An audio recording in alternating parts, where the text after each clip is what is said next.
who I really am.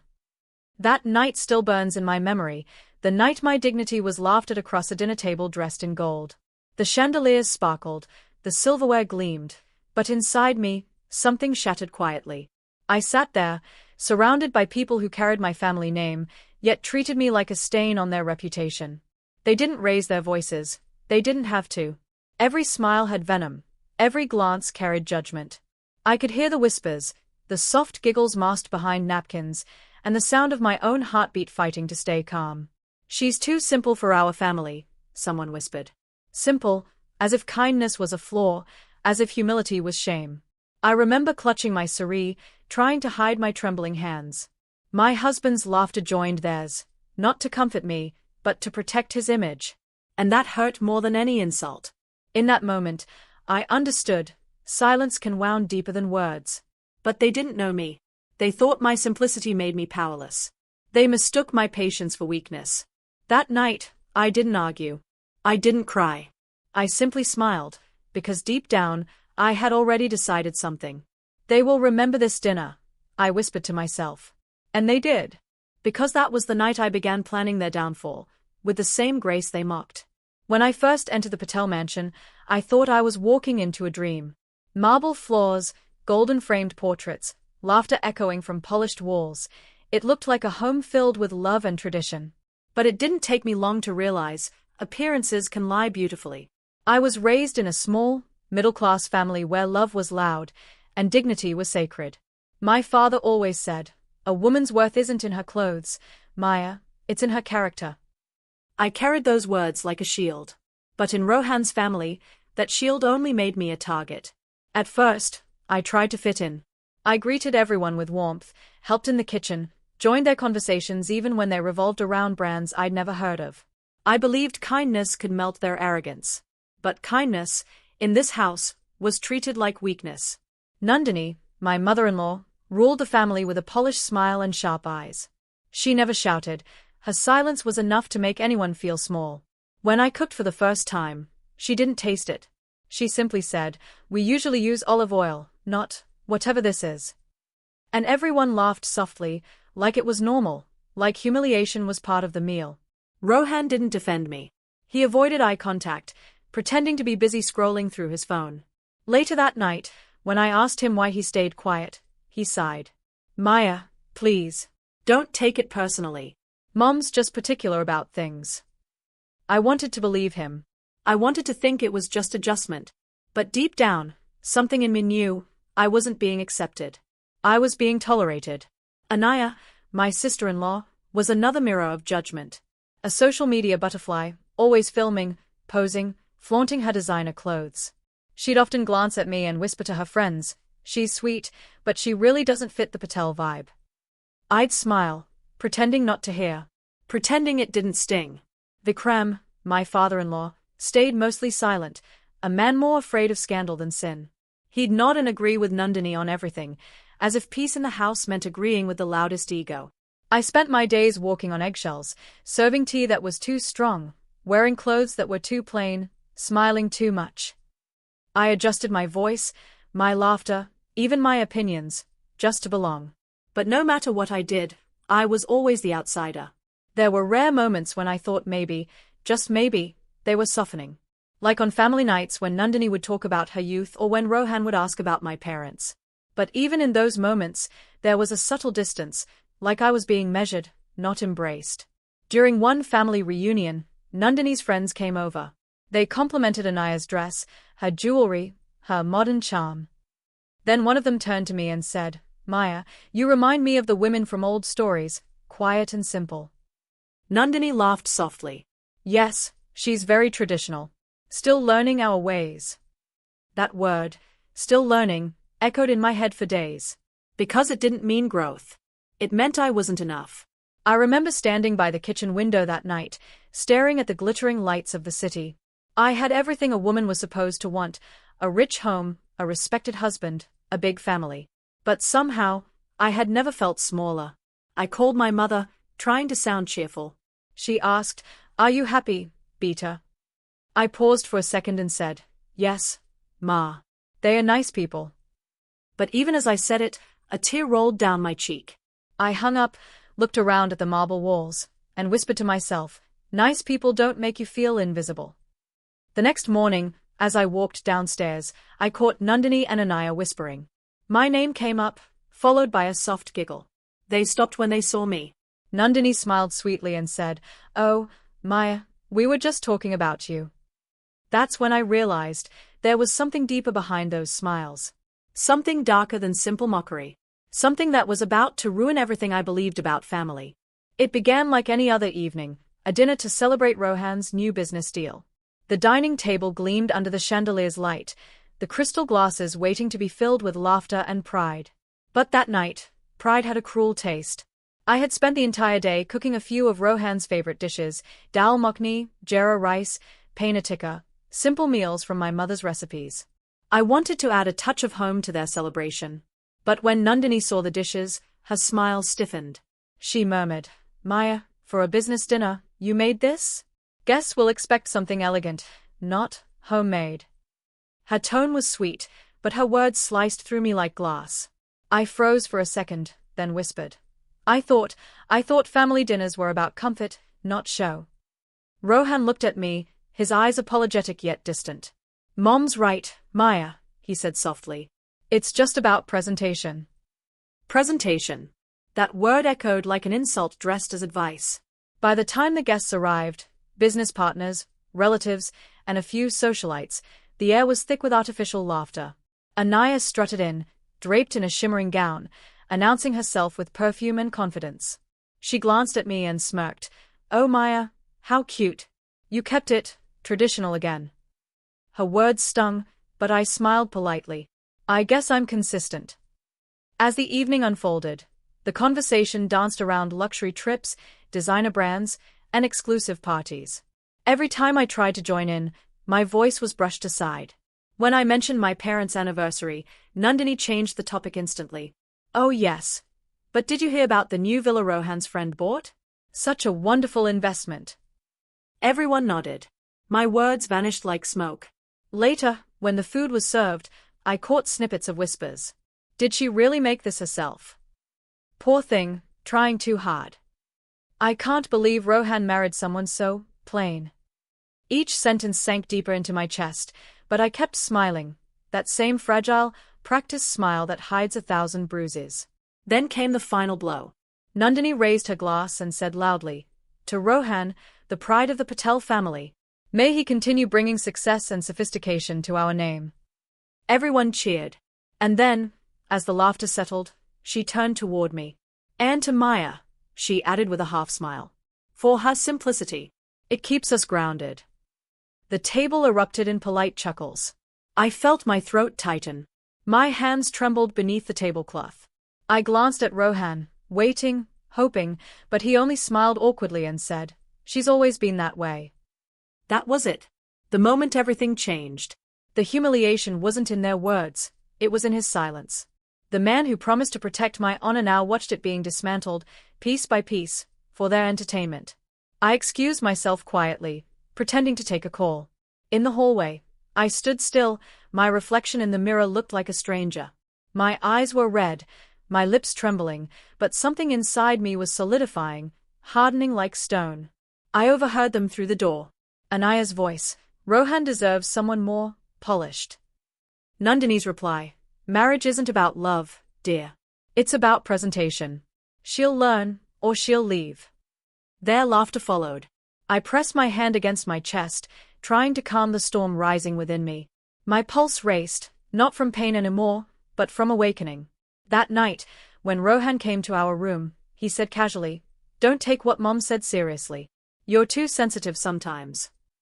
I turned to him, my voice steady but cold. "Do you even realize what she did?" He shrugged. "She was joking, Maya. Don't make it dramatic." "Joking?" I whispered. "They humiliated me in front of everyone. You laughed with them." His voice sharpened. "Enough, Maya. You're ruining a good night." That was the moment something inside me snapped. The love I had clung to dissolved into silence. I realized I had married not a man, but a reputation, one that needed polishing more than compassion.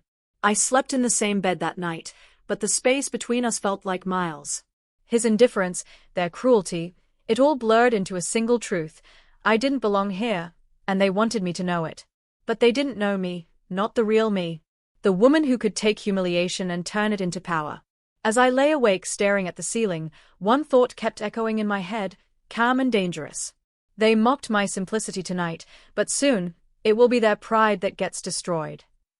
After that dinner, everything changed, not suddenly, but slowly, cruelly, like a wound that refused to heal. Once they saw I wouldn't defend myself, the jokes became bolder, sharper. My silence had given them permission to disrespect me in the open. At breakfast, Nandini would accidentally correct my every move.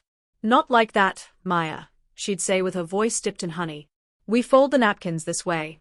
It's more cultured." Anaya would laugh. "Oh, Mom, don't bother. She's not used to our lifestyle. Maybe we should get her a guidebook." Even Rohan began to change. He started coming home later, his smiles shorter, his patience thinner. One night, I served dinner and he barely looked up from his phone. I asked softly, "Did something happen at work?" He sighed. "No, Maya. Just tired. Can we not talk right now?"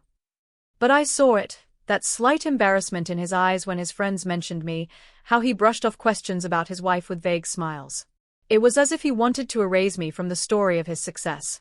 Then came Anaya's engagement party, a grand event that would have made any magazine proud.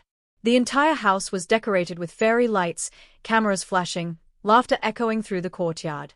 I wore a pale pink saree, simple but elegant, and added my mother's old gold bangles. I wanted to look presentable, nothing more. When I stepped into the main hall, Nandini's eyes traveled over me like a scanner. "Oh dear," she said softly but loud enough for others to hear. "That saree again? Didn't you wear that for Diwali?" The guests chuckled. Anaya smirked. "She's nostalgic, Mom. Likes to repeat memories and outfits." My cheeks burned, but I forced a smile. One of the guests, Mrs. Mehta, said kindly, "But it's a lovely saree. Very graceful." Nandini replied, "Of course, but we're just not used to such simplicity in celebrations." I felt everyone's eyes on me. In that moment, I wanted the floor to open up and swallow me.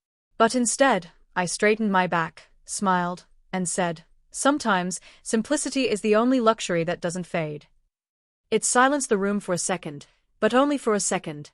Then Anaya giggled, and the laughter resumed. Later that evening, as guests congratulated her, I overheard Nandini saying proudly, "Anaya's wedding will be the event of the year. Everything must be perfect, no mistakes, no embarrassment." Her eyes flicked toward me when she said that last word. I retreated to the kitchen, trying to steady my breathing. The laughter, the clinking glasses, it all sounded like mockery. Rohan entered a few minutes later, adjusting his cufflinks. "You should come out, Maya. People are noticing you're missing." "I'm not feeling well," I said quietly. He frowned. "Please, don't make this about you. It's Anaya's night." I looked up at him, my voice trembling. "Does it ever get to be my night, Rohan?" He paused, confused, then left without answering. That was the first time I didn't cry. The pain had gone too deep for tears, it had turned cold, sharp, controlled. In the days that followed, I began noticing things I had ignored before. The way Nandini locked her office drawer whenever I entered the room. The hushed conversations between her and Rohan when they thought I wasn't around. The phone calls that stopped the moment I appeared. Once, I overheard her say, "We'll keep the property papers under Anaya's name. Maya doesn't need to know. She's too naive for such matters." And Rohan's voice, calm, careless, replied, "Of course, Mom. She's better off not knowing." That night, I sat on the balcony, the wind cold against my face. My mind was spinning, not from shock, but from realization. I was married into a family that thrived on control, and they saw me as something to manage, not respect. When I went downstairs the next morning, Nandini smiled sweetly. "Good morning, Maya. We're having a small dinner next week. Some business associates of Rohan's are coming. Try to keep it classy this time." Her tone was laced with poison. I nodded. "Of course, Mrs. Patel. I'll make it perfect." She tilted her head. "You always try, dear. That's what matters." But inside, I wasn't trying anymore. I was watching. Listening. learning their rhythm. And every cruel remark, every false smile, every insult, I stored it like ammunition. The laughter that once broke me now sounded different, hollow, fragile. They thought they were untouchable. But pride, I realized, is always loudest before it falls. As I cleared the dishes that night, my eyes caught something on the countertop, a misplaced envelope. Inside, I saw papers stamped with the Patel business logo. At first, I hesitated. Then I opened it. And what I saw made my hands freeze: bank statements, dated transactions, something that didn't belong in the light. I heard footsteps approaching. I quickly tucked the papers under a cookbook. Nandini entered, smiling. "Still cleaning up? You're such a good daughter-in-law." Her tone dripped with sugar, but her eyes flickered toward the counter, almost nervous. That's when I knew. There were secrets in this house, secrets that could burn everything they'd built. And for the first time, I didn't feel afraid. I felt ready. Because their pride had been feeding on my silence long enough. Now, it was time to starve it. The night I found those papers, something inside me began to change. Until then, I had believed that my silence was strength, that one day, patience would win me respect. But when I saw those bank statements, those hidden transactions, I realized the truth. My silence had only made me invisible. The Patel family's wealth wasn't as pure as they made it seem. There were forged signatures, manipulated tax entries, and Rohan's name was right there, printed beside his father's. I stood there, staring at those documents, my breath catching in my throat. For a moment, I wasn't angry. I was stunned. The same people who had spent years humiliating me for being too simple were living behind walls built from lies. I didn't know what to do, not yet. So I hid the envelope in my cupboard and pretended nothing had changed. But inside, I was beginning to see everything differently. Every cruel remark, every fake smile, every insult, it all looked smaller compared to the truth I now held. Days passed.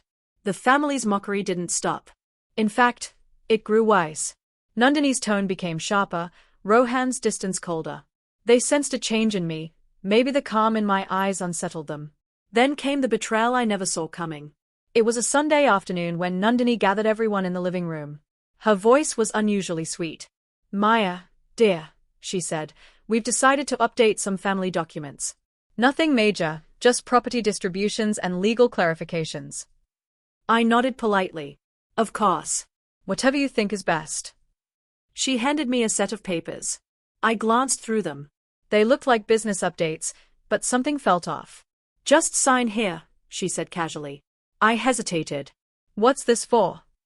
"Oh, just acknowledgement, standard paperwork. You trust us, right?" she smiled. Her words were a trap wrapped in affection. And for the first time, I didn't walk into it. "I'll read it properly first," I said softly. "It's just a habit." Nandini's smile froze for a second, just a second. "Of course," she replied. "Take your time." That night, I went through every page. And when I reached the last one, I felt my blood run cold. It wasn't an acknowledgement form. It was a waiver, removing my name from a share of Rohan's assets. In simple words, they were disinheriting me. Quietly. Legally. I remember dropping the papers and sinking to the floor. My hands were trembling. My marriage, my trust, my self-respect, everything I had endured humiliation for, meant nothing to them. I wasn't family. I was furniture. The next morning, I confronted Rohan. "Why would your mother want me to sign these?" I asked, my voice barely steady. He looked away. "It's just formality." "You don't need to overthink it." "Formality," I repeated. "Removing my name is a formality." His voice rose. "Stop being dramatic, Maya. You don't contribute to the business. Why should you have a claim?" That broke me. Not the words, but the way he said them, cold, effortless, as if I were nothing but a burden. "You're right," I whispered. "I don't contribute to your business. I just contribute to your image, quietly, respectfully, invisibly."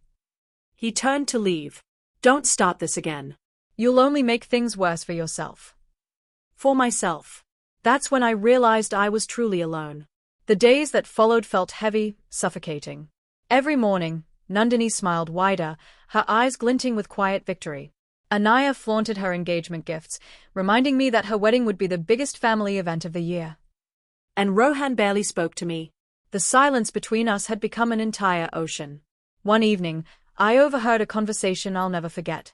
Nandini's voice floated through the half-open study door. Once Anaya's wedding is over, Rohan will file the papers. Quietly. We'll say she wanted to leave. That way, no gossip. Rohan replied. Good. The last thing we need is her drama ruining our reputation. I pressed my back against the wall, trying to breathe.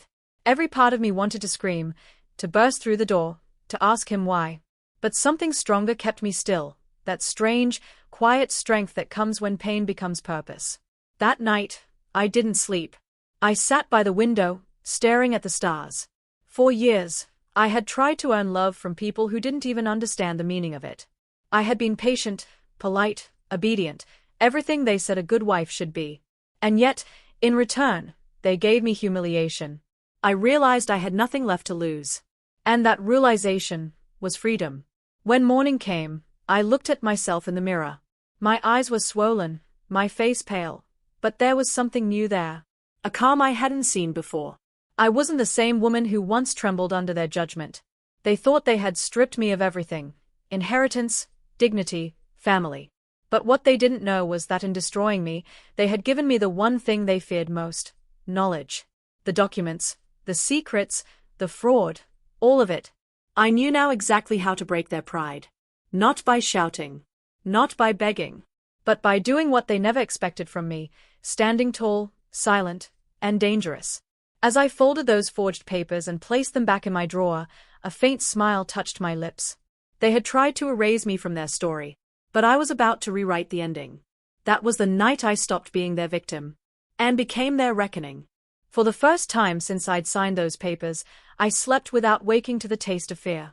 Instead of sobbing, my nights began to sharpen my thinking. Pain had been my teacher, now it became my tool. I folded grief into a plan, quiet and precise, the kind that doesn't shout, but breaks the loudest things. I started with small, legal steps. I made copies of the envelope I'd found and photographed every page with my phone, then stored the images in two places, a hidden cloud folder and a USB tucked into the lining of my Siri box. I learned to name files smartly: dates, transaction IDs, the names that mattered. When I saw a bank statement that tried to hide a transfer, I traced it. When a name was smudged, I enhanced the picture until the ink surrendered its secret. It felt methodical, almost surgical. Evidence replaces emotion. I couldn't do it alone. I needed allies who understood both discretion and courage. Priya was the first call. Her voice on the other end was steady, the way it always had been. "Don't go anywhere near dramatics," she said. "We'll build a record. Photos, witnesses, timelines. You do this the right way, we make it undeniable." "I don't want to ruin lives without cause," I told her. "But I can't live as their ghost." "You won't," she replied. "You'll be the one who chooses the moment." Mrs. Mehta, gossip though she was, became an unlikely asset. She had watched the Patel's facade for years and knew the neighbors' comings and goings. I fed her neutral questions while she unwittingly confirmed patterns: late-night visitors, secret deliveries, the courier who always left with the same two men. She kept conversations loud enough that others heard, and later would swear she remembered details. Her memory, for once, would be used for truth. Karen, my brother, was the only one I told everything to in blunt terms. He didn't offer sermons, he offered a plan B. "If you want to move without them knowing, I can get you legal counsel. Friends from my firm owe me favors," he said, voice flat with anger I recognized. His help was practical: a lawyer to explain how disinheritance works here, what signatures mattered, what could be frozen or subpoenaed. He kept his distance when needed and showed up when evidence needed copying. He was my quiet muscle. I rehearsed my face in the mirror. Not to play a role, but to control the signal I sent. They had trained themselves to read my fear. I learned to read my calm. I practiced the small smiles I'd use when they complimented me later, the smiles that would carry no gratitude, only the heavy promise of someone who had remembered everything. There were nights when my chest hurt so badly I thought I might break, the kind of pain that belongs to grief, not rage. But I turned that ache into endurance. I catalogued insults, timed conversations, recorded the tone of Rohan's laughter when he dismissed me. I kept a diary with tiny, exact notes, dates, phrases, who was in the room. When Anaya bragged about the presentation they preferred, I wrote it down. When Nandini said, "She doesn't need to know," I recorded the sentence verbatim and underlined it twice. Those pages became my map. The plan took shape into 3 parts: compile incontrovertible proof of financial misconduct, document the pattern of humiliation and intent to erase me, and create a public, controlled reveal that would leave no space for their polished lies. I refused to let anger run wild. I wanted justice that couldn't be dismissed as hysteria. Every step had to be verifiable, undeniable, clean. There was risk. I thought of being exposed as a snoop, of Rohan turning vindictive, of Nandini using the law to silence me with lawyers and loneliness. But the alternative, continuing to live invisible, felt like a death I no longer accepted. On a rainy Thursday, Priya arrived with a small recorder and a folder of contacts: a journalist friend who dealt with white-collar exposes, a retired auditor who owed her a favor, and a technician who could turn files into a presentation that looked innocently celebratory. "If you're doing this," the journalist said later over coffee, "do it like you mean it. Make them watch the proof." Her eyes were dry, but they held fire. I rehearsed the reveal alone, not for show, but to make sure my voice didn't tremble when truth was spoken. I tested the projector in an unused storeroom, timed the slides, practiced the silence between facts so that shame could settle into the room like dust. When I tucked the final USB into my Siri box that night, my hands didn't shake. I sat on the floor and let myself breathe, tasting the odd mixture of grief and a sharp, luminous calm. I had turned humiliation into strategy, loneliness into an ally, knowledge into leverage. I knew there would be a moment when I had to cross the line between planning and acting. For weeks I'd trained myself for restraint. Now the restraint felt like a spring held tight, waiting for the precise release. As I walked toward the main hall where they would all gather again, the projector hidden behind the curtains, I whispered to the darkness, steady and certain, "If they want a spectacle, I will give them the truth." The curtains still hid the screen. The room still buzzed with their comfortable arrogance. My palms were cool. My heart was calm. The night of reckoning was only hours away, and with every step, I wondered if I would find the courage to press play. The night of Anaya's pre-wedding dinner arrived draped in glitter and arrogance. Every inch of the Patel mansion shone, chandeliers sparkling, gold curtains swaying, the aroma of expensive perfume mixing with pride. From the outside, it was a celebration of wealth. But for me, it was Judgment Day. I walked down the grand staircase in a navy silk saree, elegant, deliberate, the same color Rohan once said didn't suit my simplicity. Tonight, it did. My heart pounded, but not with fear, with purpose. The projector was hidden behind the drapes, the remote small enough to fit in my palm. Every guest who once laughed at me was seated before the stage. Nandini stood near the table, glittering in diamonds, whispering to a guest, "Family dinners keep our reputation alive." Her words were irony wrapped in silk. Anaya posed for photos, her laughter sharp and rehearsed. Rohan moved through the crowd like a politician, polite smiles, hollow compliments. When I entered, the chatter softened. I could feel their eyes on me, expecting meekness. Instead, I smiled, calm, graceful. "Ah, Maya," Nandini said, her tone dripping with sweetness. "You look unusually confident tonight." I smiled faintly. "It's a special night, isn't it? A celebration of family and truth." Rohan frowned slightly, confused by my tone. "Maya, don't start with riddles. Let's keep this peaceful, okay?" "Oh, I intend to," I replied softly. "Very peaceful." Dinner began. Laughter filled the air, glasses clinked, and I watched them, the family that had built its pride on deceit. Every insult, every humiliation replayed in my mind, but now it didn't sting. It fueled me. When the dessert was served, I stood up. My voice was calm, almost tender. "Before we end this beautiful evening," I said, "I'd like to show something special, a small tribute to the Patel family." The lights dimmed. The projector came alive. At first, the screen displayed photos, family portraits, vacations, happy smiles. The guests applauded softly. But then, the tone shifted. The images turned into scans of bank documents. Signatures. Transactions. Emails. Voices. A recording played, Rohan's voice. "Just remove her name quietly. We'll say she wanted to leave." The laughter stopped. Someone gasped. Next came Nandini's calm, venomous tone. Marriage isn't about love, dear. It's about presentation. She'll learn, or she'll leave. The room froze. Eyes darted from the screen to their faces. Rohan went pale. Nandini's hand gripped the table. Turn this off. Rohan shouted, his voice cracking. I looked at him, unflinching. No. Let them see the truth behind your presentation. On the screen appeared a summary of forged transactions, the hidden accounts, the financial fraud signed under Vikram's and Rohan's names. Gasps rippled through the guests. Mrs. Mehta, who had been recording quietly on her phone, whispered to the people near her, "It's all real. I've seen those files." Vikram slammed his hand on the table. You dare humiliate this family. I turned to him, voice calm but cutting. You humiliated yourself the moment you built your empire on lies. Anaya stood up, trembling. You ruined my engagement night. I met her glare. No, Anaya. Your family's greed did. The chaos around me felt like slow motion, voices overlapping, guests whispering, the chandelier lights trembling. But in my mind, there was only silence. Peaceful, satisfying silence. Rohan tried to grab the remote, but I stepped back. Don't, Rohan, I said softly. You've taken enough from me. He froze. For a second, his mask cracked. His eyes, once so confident, filled with fear, not of me, but of exposure. The video ended with a photo of the Patel family, the one that hung proudly in the hallway. Underneath, in bold letters, appeared the words, "Dignity cannot be destroyed, only revealed." The lights came back on. No one spoke. The room was filled with the heavy silence of realization. I looked around. The same faces that once smirked at me now avoided my eyes. Rohan's hands trembled. Nandini looked hollow, her pride dissolving like sugar in water.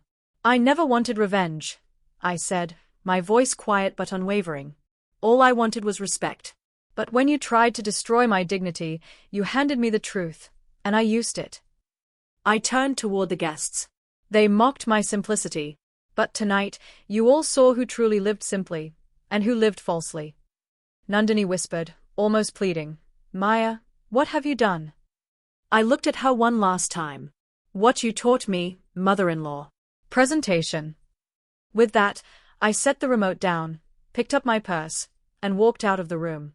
Behind me, chaos erupted, shouts, phones ringing, the sound of pride collapsing. Outside, the night air was cool, almost forgiving. I could still hear the faint echoes of their world crumbling behind me. But inside, for the first time, I felt light. Justice had not shouted. It had whispered, in truth, in silence, in dignity. And that whisper was louder than their entire empire of lies. The next morning, the Patel mansion was no longer a home. It was a battlefield of whispers, phone calls, and shame. The servants moved in silence, avoiding the family's eyes. The once proud house, the same one that had glimmered with arrogance and gold, now smelled of fear. I didn't wake up there. I was already gone. When dawn broke, I was sitting in a cab, my suitcase beside me, watching the city roll past the fogged window. My heart felt strangely calm. For the first time in years, I didn't feel the weight of that roof pressing on my shoulders. The sun was rising, and so was I. Later that day, I heard what happened. The news spread fast, faster than even Mrs. Mehta could gossip. Rohan's business partners had withdrawn their investments. The bank had frozen the Patel accounts for investigation. Anaya's fiancé's family quietly postponed the wedding, citing reputation concerns. Nandini tried to call me. Her number flashed on my phone again and again, but I didn't answer. There was nothing left to say. What apology could cover years of cruelty? What sorry could erase a lifetime of humiliation? I rented a small apartment near my old neighborhood, not grand, but warm, alive with laughter from next door. I bought a second-hand table, one single plant, and a notebook. That's all I needed. Every evening, I would write, not about revenge, but about peace.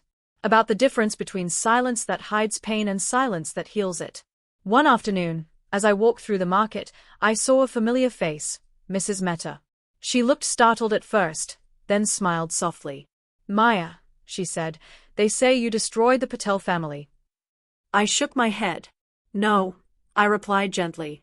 They destroyed themselves. I just showed them the mirror. She nodded, eyes glistening. You did what many never dare, you chose dignity over comfort. Her words stayed with me.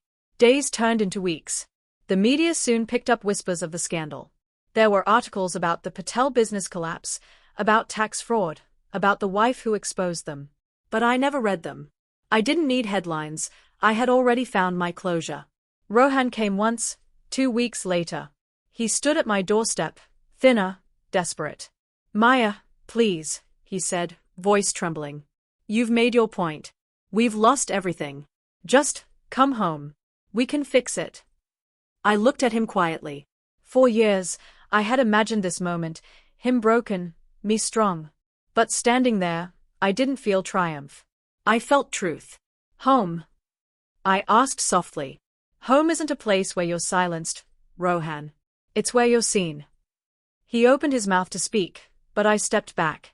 You taught me something I'll never forget, I said. You don't lose dignity when people betray you. You lose it when you start betraying yourself. Then I closed the door, gently, without anger. That night, I sat by the window, sipping tea, watching the quiet street lights shimmer. My reflection in the glass didn't look broken anymore. The pain was still there, but it had become part of my strength, like scars that glow when healed. I realized revenge hadn't brought me peace, truth had.